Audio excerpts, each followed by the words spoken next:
Panalo ulit! Napagtagumpayan nga ng mga housemates ang kanilang weekly task at syempre dahil yan sa pinagsama-samang husay at dedikasyon nila sa laro along the Kalye task. Pero syempre hindi yan laro-laro lang dahil dito rin nakasalalay ang kanilang pagiging ligtas sa nominasyon ngayong linggo at yan nga ay ang grupong Smiling Angel. Pero bukod sa pagiging ligtas sa nominasyon, may isa pang kaakibat ang kanilang pagkapanalo dahil nasa kanila ang desisyon kung sino sa dalawang natalong grupo ang magiging nominado ngayong linggo.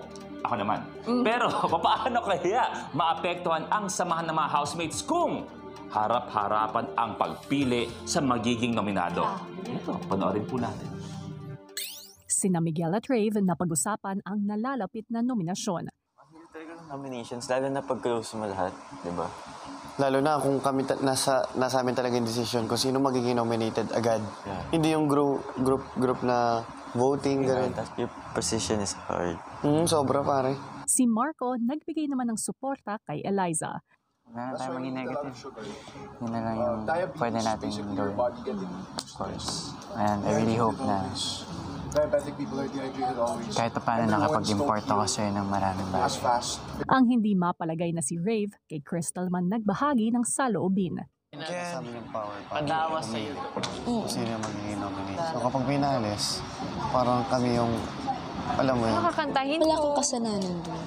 Importante, naging honest ka sa pagpili mo. Yeah. Hindi mo sinugarcoat, hindi ka nagsinungaling, hindi ka naging bias. Pinili mo kung sino yung mga karapat-dapat manatili. Kasi sa lahat ng housemates, totoo to. Napamahal na talaga ako sa inyo lahat.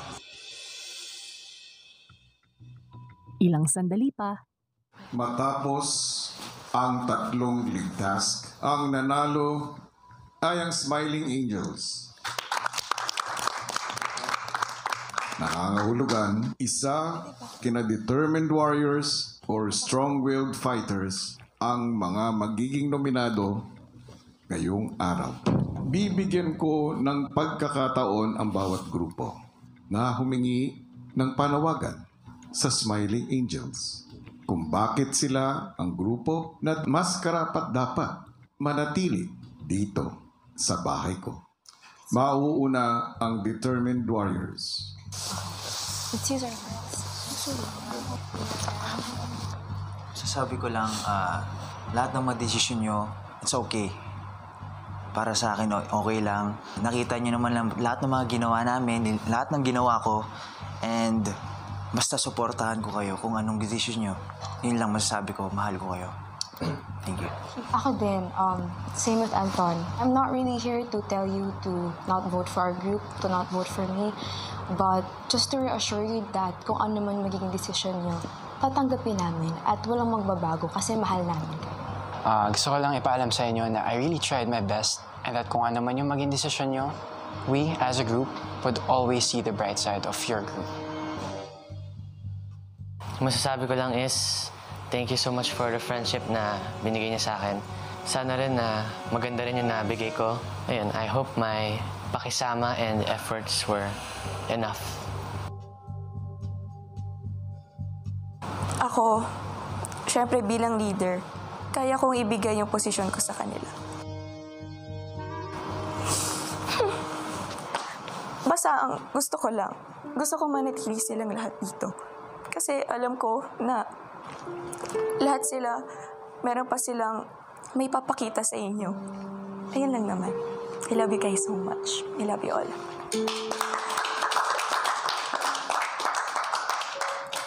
Smiling Angels, ang masasabi ko lang, hindi ko na papatagalin.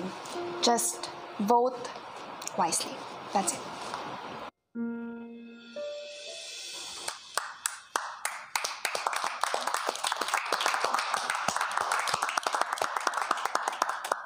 Strong-Willed Fighters. Mahirap na desisyon to para sa inyo. And para sa akin, mas importante lang po talaga yung gawa. Right now, that's all I have to say. And I just thank everyone here for the time being.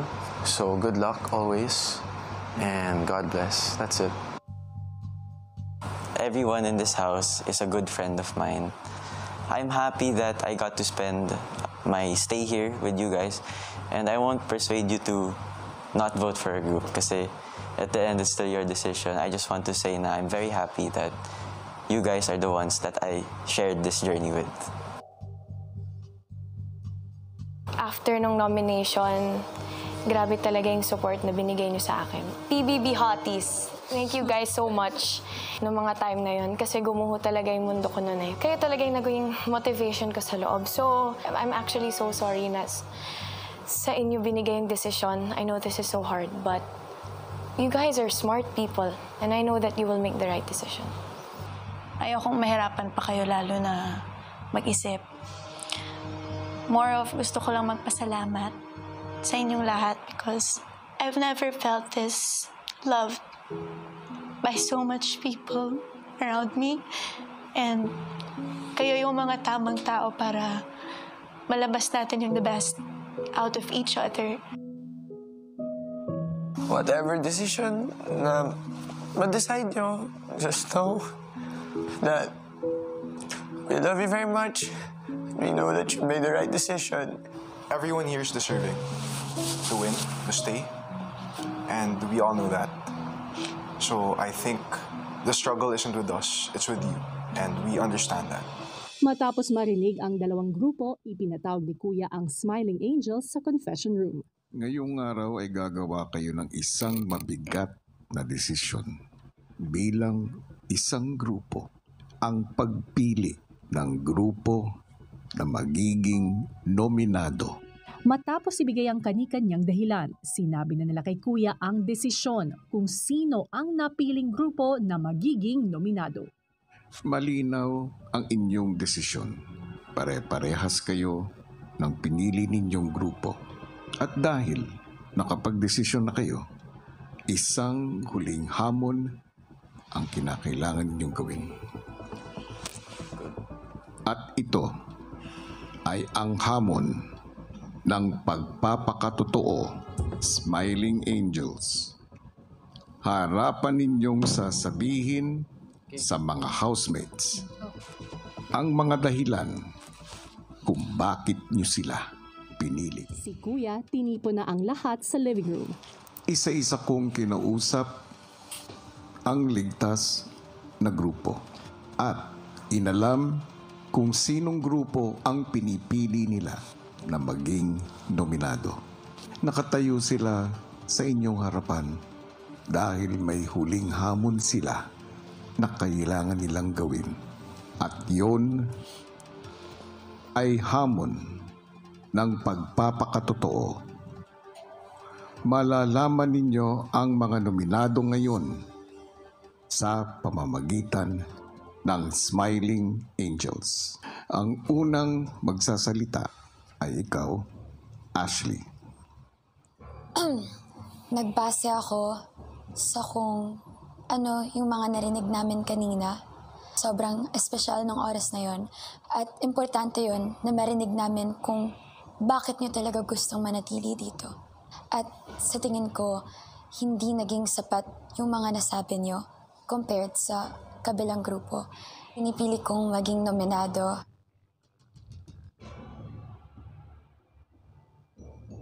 I am determined warrior.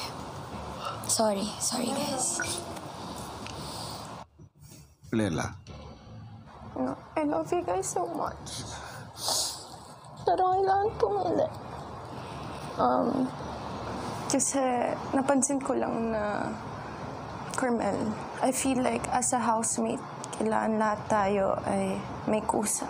Feeling ko na dapat lahat tayo, kahit di natin grupo, dapat tumutulong pa rin tayo. And napansin ko lang na every time hindi mo na grupo, is wala ka na din nagagawa. Yun sa inyong tatlo din, Eliza, Crystal, I feel like medyo disconnected kayo sa amin. To the point na you barely hang with the other housemates na. Ang pinipili ko ay ang determined warrior. Ang susunod na tatawagin ko ay ikaw, Fred.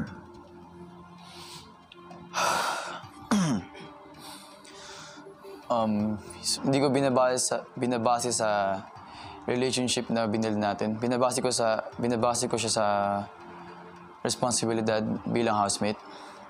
Napapansin ko lang lagi na sometimes, lagi kayo late bumabangon.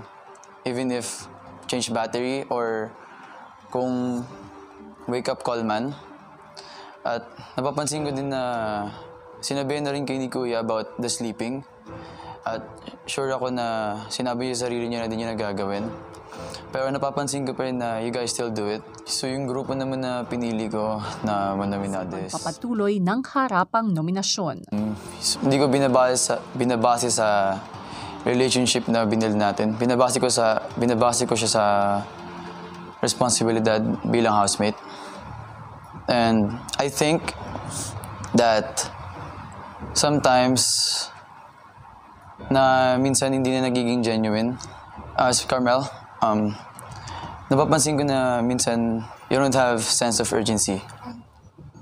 Anton, minsan ang nararamdaman ko pag kausap kita, minsan di ko alam kung genuine ka sa akin or hindi. At ayun lang naman. So yung grupo naman na pinili ko na manominado is Determined Warriors. Caprice. Specifically sa inyong tatlo, Crystal, Carmel, and Eliza, dahil napapansin ko na kapag hindi nyo nga group, medyo hindi kayo tumutulong sa chores. And kahit naman group nyo, hindi pa rin kayo nagkukusang gawin yung chores. Minsan kailangan pa kayong i-remind na gawin ito. May isang time kasi na kayong tatlo na lang yung huling kumain, hindi nyo pa naligpit. And kapag kailangan ng matulog, hindi rin agad kayo natutulog. And naririnig ko din sa ilalim ng kumot na nagkukwentuhan pa kayo or nagkukulitan pa kayo. And kay Marco din, parang nag-offer ka ng help minsan. Na parang, babalik ako, gagawin ko yung ganto or ganyan. Pero sa huli, hindi mo din ginagawa. Ang napili kong group kanina para ma-nominate ay ang Determined Warrior. Magpapatuloy tayo. Clifford. First of all, I just want to take this opportunity to be transparent with you guys. Pinipili ko yung grupo niyo because of you three, Eliza, Carmel, Crystal. Parang the three of you were super close sa isa't isa and parang nagiging disconnected na sa mga housemates dito sa bahay ni Kuya. Yung napili kong grupo na magiging nominado for this week is yung Determined Warriors. At ang huli, ikaw, Rave. Hindi ko sinasabi to para siraan kayo. Sinasabi ko to dahil kayo lahat na housemates. Minsan, kahit may mga small interactions lang ako sa ibang tao dito, kayong mga housemates, nasasabi ko na pamilya, yung turing ko talaga sa inyo lahat.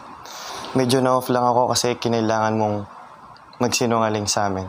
Kaya dahil doon medyo yung loob ko sa'yo kapag may sasabihin ka, hindi ko alam kung maniniwala ako minsan. Kahit sabihin mo sa amin na 1 month lang yung school mo, masarap yung luto mo. Tsaka pala yung basis ko sa personality at tsaka sa housemate. Eliza, Carmel, Crystal. May mga times na may nagluluto tapos tinatanong niyo kung tapos na ba. Para sa akin, medyo disrespectful siya. Sila na nga yung nagluto. Parang mag-wait na lang tayo patiently. Parang ganun, para sa akin. Ang grupo na napili ko para maging nominado for this week is Determined Warriors. Malinaw ang pinili. Determined Warriors. Kayo, Marco, Heath, Anton, Eliza, Carmel, at Crystal. Kayo ang mga nominado sa linggong ito.